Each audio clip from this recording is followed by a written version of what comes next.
Hello and welcome to News Now. I am Deji Badimasi. Thank you very much for joining us. Son of former President Olusegun Obasanjo, Lieutenant Colonel Adeboye Obasanjo, has been shot by Boko Haram in a remote community in Adamawa State. He sustained gunshot injuries Monday after Boko Haram sect members in Baza, Adamawa State, attacked his platoon as they were going to repel an attack in the town of Minchika. He is said to be in a stable condition and receiving treatment at the Federal Medical Center in Yola. Public Relations Officer of the FMC, Malam Adam Dodo, said the injured son of the former president, who was admitted at the hospital, is recuperating from the injuries he sustained following the attack. Adeboye Obasanjo, an army engineer, is a lieutenant colonel at the 3rd Division in Jos, Plateau State, and is the head of the army platoon stationed at Baza. Now, it's been weeks since about 20 policemen were reported missing after Boko Haram attacked the police training school at Gwoza, Borno State. According to the Inspector General of Police, the men have still not been found. Suleiman Abba Tuesday confirmed that the policemen were still missing while fielding questions from State House correspondents shortly after he met Vice President Namadi Sambo at the presidential villa in Abuja. He said the police force was able to trace some of the officers when the attack initially occurred, while others remain missing. The IGP, however, expressed the hope that more of the men would be found with the ongoing search and rescue efforts. Now, in the past 2 weeks, Boko Haram has made a number of territorial gains, capturing several towns in about 6 local government areas covering Borno, Adamawa and Yobe states, all in northeast of the country. The situation has prompted fears that the sect may target the city of Maiduguri, capital of Borno State, next. The military has beefed up its presence in the city and has assured residents of full protection. Some residents, though, continue to flee the city out of fear Boko Haram could strike. We asked a political analyst if he thought an attack on Maiduguri is possible. Here's what he told us. I can assure you that is their target, that is their objective right now. And they are very convinced that they have the ability to take Maiduguri. Now, when they take Maiduguri, it's not exactly going to be a game changer because it is part of their plan right now. It will be a game changer for the country, for the entire country, because it would signal in a very strong way, in the strongest way perhaps, that these people are now jostling for territorial space in Nigeria, and I think that the government will throw everything into it, but you have the feeling that the army is on a back seat. You have the feeling that the army is reacting instead of the army to be proactive, and they can only react if the army finds itself very vulnerable and weak before the aggressors. I can tell you now that they are the aggressors. The army is the one doing the retreating and so on. It started with villages like Gwoza and some other border town villages and so on, outskirts of both Borno and Yobe and Adamawa and the rest. Now they've been able to push the army backwards, and it's important that we realize this. The fact that they are marching on Maiduguri, the fact that the army is taking a stand or making a stand in Maiduguri, tells you that they have been able to push the army backwards. So our army is on the retreat. No matter what they tell you, you understand that is the reality on ground. Otherwise, they have no business operating within the precincts of Maiduguri. It clearly tells you that and sooner or later, when Maiduguri falls, they will establish a government, their own government. Then the army again will find itself in a very difficult situation of trying to retake Maiduguri. Looking at the trend of things, there is no way Maiduguri is not going to fall. If it doesn't fall today, it's going to fall tomorrow. If it doesn't fall this week, it's going to fall next week. But the bottom line is that Maiduguri is going to fall. But it's what happens after Maiduguri falls. When Maiduguri falls, they're going to push beyond Maiduguri to another state. They are there to take grounds and to hold onto the grounds that they have taken. And so if you say the military is going to use area superiority, area bombardments and the rest, it is only going to have limited effects. You need ultimately at the end of the day in every major war, once you've been able to soften the target on ground using superior firepower, air power, you must be able to put troops on the ground to now take and hold territories. Now, following recent allegations by Australian negotiator Dr. Stephen Davis that former Army Chief General Azubuike is one of the sponsors of Islamist sect Boko Haram, Igbo socio-political group Akanga has condemned the accusations, describing them as a conspiracy of the anti-Nigeria mafia, quote. Now, president of the group, Chief Goddy Azubuike, in a statement released Tuesday, defended the retired Army General, stating that without fear of contradiction, General Ihejirika served the country diligently. The group's comments come days after the Northern Elders Forum and chairman of the APC, Chief John Oyegun, called for the prosecution of Ihejirika and former governor of Borno State, Ali Modu Sharif, who was also named as a sponsor of the sect by the Australian negotiator. Oyegun had asked President Jonathan to arrest and hand over all those the Australian hostage negotiator alleged to be sponsors of Boko Haram to the International Criminal Court, an action Akanga has fled. According to the group, adequate measures should be taken in order to avert heating up the polity due to such accusations. Joining me on the line right now to talk more about this issue is Chief Goddy Azubuike, who is the president of Akanga. Chief Goddy, thank you very much for joining us on the program. Thank you very much. It's quite surprising that you are defending General Ihejirika without really asking for investigation of those allegations made by the Australians. Well, it's not every time somebody makes a ridiculous statement that we should waste time.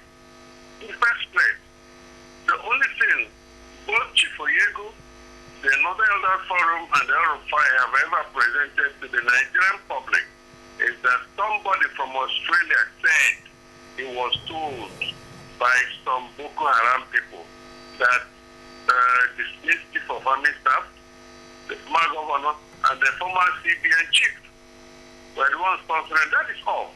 Beyond that, nobody has said anything, not even an iota of evidence. Are you saying money? Are you saying materials? Are you saying more men and so on?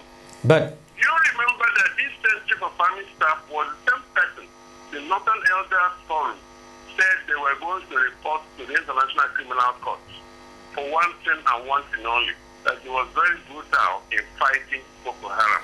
But shouldn't your group be calling for the investigation of those comments? I mean, those allegations made by Dr. Stephen Davis. Well, Dr. Stephen Davis never made any allegation against Ihejirika. It was the later-day anti-Nigerian champions, the mafia, that included Ihejirika's name. If you go and check that thing very well, Ihejirika was never dismissed. He served under two defense chiefs. He served even longer than any other person as Chief of Army Staff. And he retired when his own time was up. He served his full military service. So for them suddenly to go and concoct a story that one David said, it's just like me, saying that I was at the bus stop. One man at the bus stop said that you Deji, they're the chief of armed robbers. Therefore, I think police should arrest you. Does it make sense? But were you shocked when you first heard these allegations? Well, those allegations are idiotic. Not only idiotic, but they can only come from a sick mind. Not just a sick mind, but somebody who is about to go to hell. Forgive my language, but that is the way I feel. Because those things are designed to derail this country. They are designed to cause confusion. They are designed to give them some political gain. And as far as you know, we shouldn't take such nonsense. Whenever such stupid statement comes up, we face it the way it is and consign it to the rubbish bin. All right, Chief Goddy Azubuike, thank you very much for your thoughts and thank you very much for joining us on News Now. Well, we'll take a short break. When we come back, we'll focus on the Ebola virus and how Nigeria is trying to contain it in the country. African music is the pioneer of every music. When you go into history, everything they say started from Africa. The rhythms, the melodies. Today you have different kinds of music, but the originality of the music came from Africa. Civilization started in Africa. So African music is the soul of the continent, the heartbeat of the world, so to say. My name is Femi Anikula Kukuti, and this is Afrima.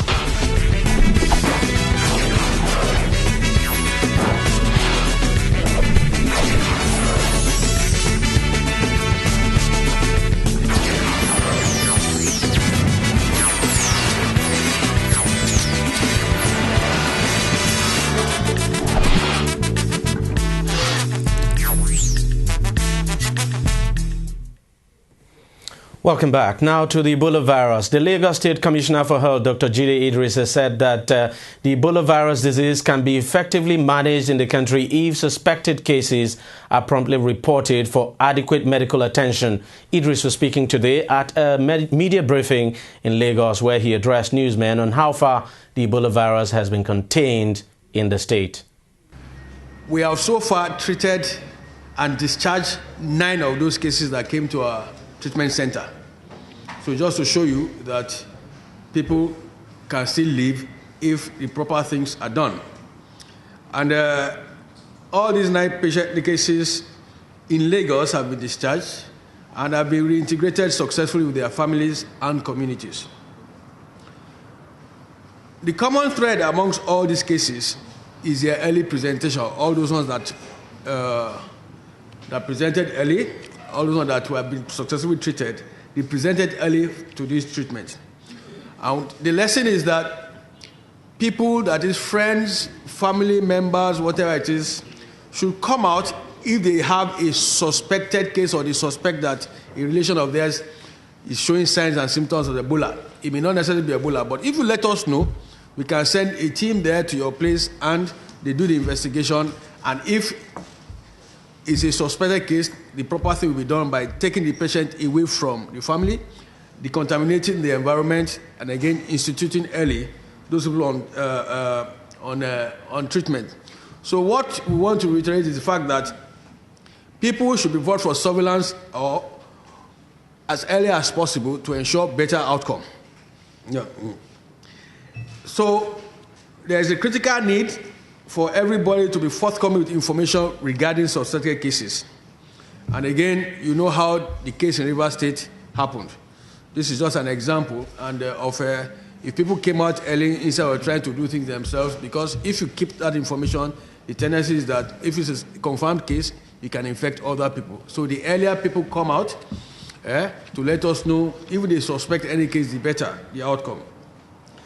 And the need for asymptomatic contacts, even if you have contacts that have not shown any symptoms, they have, for overriding public interest, they must listen to instructions we give them. If you recollect, when the contact tracers go, they know the contact is not symptomatic. But again, they are giving specific information and specific directives what to do in their various homes. It is very, very essential that they follow those procedures, or else they can jeopardize the interests of the other members of the public. And so if they say, stay in this environment, don't move out, it is better for you to remain that. We do not want to enforce the public health law to ensure that these are strictly adhered to. And we need to appeal to people again. There is a reason why they say you should stay where you are. Listen to the information and instructions that are given to such people. Take your temperature twice a day, like you say. If you notice any rise in temperature, let us know so that we take the appropriate action. Do not leave the area where you live, because if you leave, we may not be able to trace you properly. And again, the person can become symptomatic. We don't know. We pray not to. And if they become symptomatic, they may not be able to get them to treatment as quickly as possible. Now, the Health Commissioner also said even though the state was recording successes in containing the Ebola virus since the first case was reported at the First Medical Center of Balende, courtesy of Liberian-American Patrick Sawyer, the issue of stigmatization constitutes a serious challenge. He called on residents of the state to desist from the act. It will be recalled that it was the first consultant hospital in Balende that first alerted the government, the Ministry of Health, indeed Nigeria, on Tuesday, July 22nd, 2014, of the possible presence of the Ebola virus disease on our shores. The critical success recorded so far in the management of this outbreak is attributable to their patriotic and professional call to duty. First Consultant Hospital in Obalende has been successfully decontaminated in line with the WHO international health regulations, and has since been issued a certificate by the Nigerian Center for Disease Control and our Ministry of Health to reopen for business. This clean bill of health has been long in coming, and I hereby encourage patrons of this facility to support this facility at this point in time by continuing to utilize it for their medical and allied needs. The facility, according to our records, remains a flagship medical center. It is very essential to know that they've been given a clean bill of health, they've been decontaminated many times, and the Nigerian Center for Disease Control has certified them ready for business. On that basis, we have issued them a letter that they could reopen for business. Social problems being faced by discharge cases have been reported severally. These range from stigmatization, eviction from their accommodation, being asked to stay away from work, and frank termination of employment. We've had cases of people, employers, just terminating the employment of some of their staff who are just mere contacts, not even suspected cases. We believe this is unfair. I believe this is impinging on their fundamental human rights. I wish to implore all Lagosians once more not to stigmatize all cases and contacts that have been given a clean bill of health, and passionately urge all of us and urge all employers, inclusive, collectively, in fact, to facilitate their reintegration into the society. Stigmatization may further make contacts and suspects to go underground and contribute to reversing the gains we have so far made in the containment and management of this outbreak. People feel stigmatized, and they may not want to come out because of that. And if they come up with symptoms, they may not come out. They are not only jeopardizing their own lives, they are also jeopardizing the lives of the other family members or other people they come in contact with. That's why it's essential that people should stop that. I want to emphasize again that the Minister of Justice will take the matter up. Anybody who feels stigmatized can petition the Minister of Justice, and they will take that matter up, because it's not fair, it is not right. The Nigerian Medical Association, NMA, has rejected the Monday, September 22nd resumption date given by the federal government to all primary and secondary schools due to the Ebola outbreak in Nigeria. Speaking through its National Publicity Secretary, Dr. Laomi Layaki, the NMA says it expects all schools to remain closed until December or early next year, when all Ebola suspects under surveillance would have been cleared and certified free of the virus. The association says government should have enough time to follow the standard procedure for containing the virus. It also urged parents not to be in a hurry to send their children back to school with the recent Ebola outbreak, because if the virus enters any school, it will assume another dimension, it argued. Also, the Lagos State chapter of the NMA said that the federal government should have postponed the resumption date till the completion of surveillance and monitoring of contacts in the affected states. Its chairman, Dr. Turkba Ojo, said many of the public and private schools in the country lacked basic hygiene and sanitary facilities that could help prevent the spread of the EVD by pupils. Meanwhile, Kaduna State government Tuesday said it had released 116 million naira for the purchase of Ebola virus disease detecting equipment in public schools. The Commissioner for Education in the state, Ibrahim Ali, said this at the flag-off of training for 13,000 teachers on prevention of EVD ahead of the September 22nd resumption date for primary and post-primary schools. Ali, who stressed the need for preventive measures against the spread of the disease, urged participants to ensure strict compliance among staff and students of good hygiene, I should say. Now, the death toll from the Ebola virus continues to rise. Ebola has now killed 2,288 people in West Africa, with half of them dying in the last 3 weeks alone, the World Health Organization said Tuesday. The health agency said that 47% of the deaths and 49% of the total 4,269 cases had come in the last 21 days leading up to September 6th. It also warns that thousands more cases could occur in Liberia, which has had the most fatalities. The outbreak, which was first reported in Guinea in March this year, has also spread to Liberia, Sierra Leone and Nigeria. In Nigeria, 8 people have died out of 21 cases, while one case of Ebola has been confirmed in Senegal, the WHO said in its latest update. On Monday, the agency called on organizations combating the outbreak in Liberia to scale up efforts to control the outbreak 3- to 4-fold. Ebola spreads between humans by direct contact with infected blood, bodily fluids or organs, or indirectly through contact with contaminated environments. Meanwhile, the U.S. says it will help the African Union mobilize 100 African health workers to the region and contribute an additional $10 million in funds to deal with the outbreak.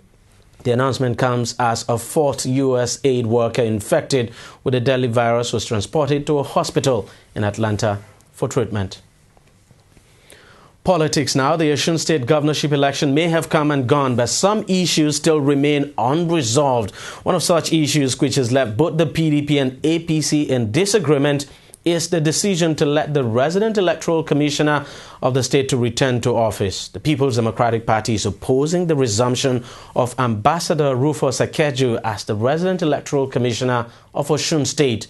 Director of Media and Strategy of the PDP in Osun State, Mr. Diran Deyemi, in a statement said it was curious that the REC who conducted the election, Mr. Olusegun Agbaje, was changed to allow Akeju to return as the Osun REC. PDP claimed that with the return of Akeju, the All Progressives Congress would now have unhindered access to falsify the election materials used for the poll. Now, if you recall, following his defeat, PDP governorship candidate Iola Omishore had blamed the alleged malpractices perpetrated by the REC as a major reason for his loss in the election. He claimed that although the REC was replaced shortly before the election, he had done enough damage actually to ensure victory for the incumbent governor Rauf Aregbesola of the All Progressives Congress. Rufus Akeju, the Osun State REC, was replaced by Segun Agbaje a few weeks before the election, while INEC has invited the PDP and the APC to carry out the inspection of election materials used for the conduct of the August 9th governorship election in Osun State. This is contained in a statement, or letter I should say, written to the two parties, signed by the Administrative Secretary of INEC in the state, Oladipo. The Independent National Electoral Commission, INEC, has suspended the distribution of permanent voter cards in Madagali, Minchika, Maiha, Mobi North and Mobi South local government areas of Adamawa State for security reasons. The resident electoral commissioner in the state, Kasim Gaidam, said this shortly after a meeting with security agencies, National Orientation Agency and political parties executive in Yola in preparations for the coming October 11 by-election in the state.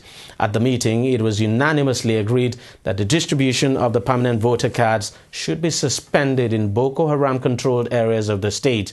This is contained in a communique jointly signed by Gaidam and the State Commissioner of Police, Assistant Inspector General of Police, AIG John Abakasanga, and made available to journalists in Yola Tuesday. Some business now. The National Bureau of Statistics, NBS, says the Nigerian economy created more than 500,224 jobs in the first 6 months of 2014. The figure was announced by the Statistician General of the Federation, Dr. Yemi Kale, at a forum organized by the NBS for the review of definition and methodology for computing unemployment statistics in Nigeria. He said the new figure was arrived at through a recent job creation survey carried out by the NBS for the first and second quarters of 2014. According to him, the scope of the survey covered formal and informal establishments and public institutions in the country. NBS, it will be recalled, started conducting quarterly job creation surveys in the third quarter of 2012 and had since released job creation numbers up to the fourth quarter of 2014 and now first quarter and second quarter of 2014. According to the report, in the first quarter of 2014, the formal sector recorded 76,018 new jobs. Informal sector recorded 158,894 new jobs, while the public sector recorded 5,959 new jobs. Now, the total new jobs for the first quarter of 2014 was 240,871, representing a decrease by 10.3% from the previous quarter, which recorded 265,702 jobs, and lower than the 431,021 jobs created in the corresponding quarter in 2013.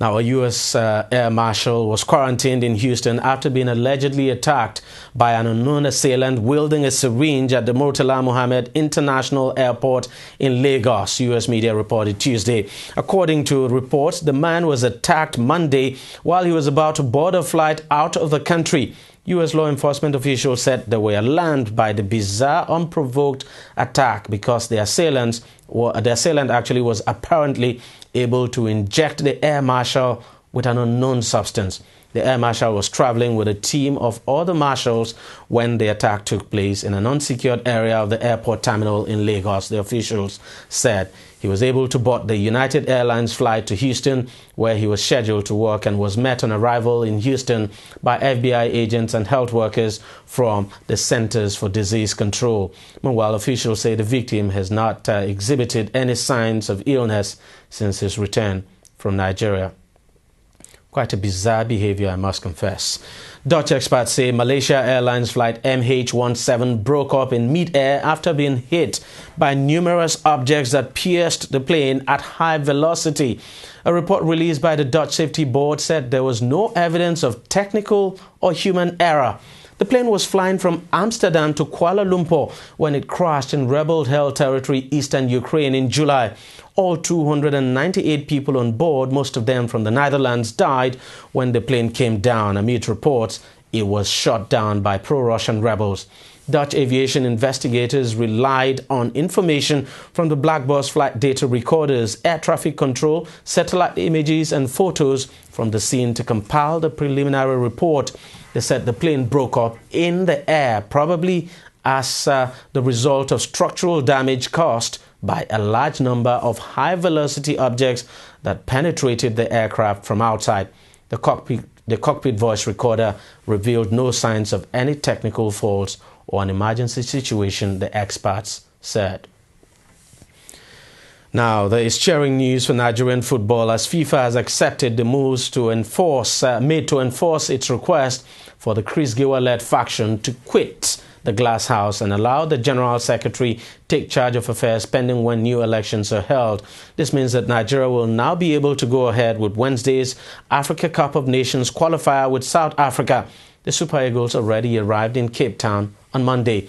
In a release on its website Tuesday, the football governing body said that its conditions have been met and it expects an extraordinary general assembly to seat and pave the way for the emergence of a legally constituted executive committee in earnest. FIFA sent a letter today to the NFF confirming that the conditions set out in FIFA's letter of 3rd September have been met and that therefore the NFF is not suspended. In the meantime, FIFA has received a letter from the NFF with these assurances and with an explanation of the positive steps taken to normalize the situation. Chris Giwa stepped down as president of Nigeria's Football Federation following an ultimatum from FIFA. His decision to step down coincides with a deadline set by the football governing body over the leadership of the NFF. Former Formula 1 champion Michael Schumacher has left a Swiss hospital to continue his recovery at home, his manager says. Sabine Kem said in a statement that he had made progress, but there was a long and difficult road ahead. Schumacher suffered a head injury in a skiing accident in France in December last year and was transferred to the Swiss hospital in June. Schumacher's family said in June that he had come out of a medically induced coma to reduce swelling in his brain. Schumacher spent 6 months at a hospital in France after his accident before being transferred to the hospital in Lausanne. His family home is in Gland, which is on the shores of Lake Geneva, some 40 kilometers from Lausanne. Well, we can only wish him the best in his recovery. That's it on News Now. We thank you very much for watching. We're back again later. See you then.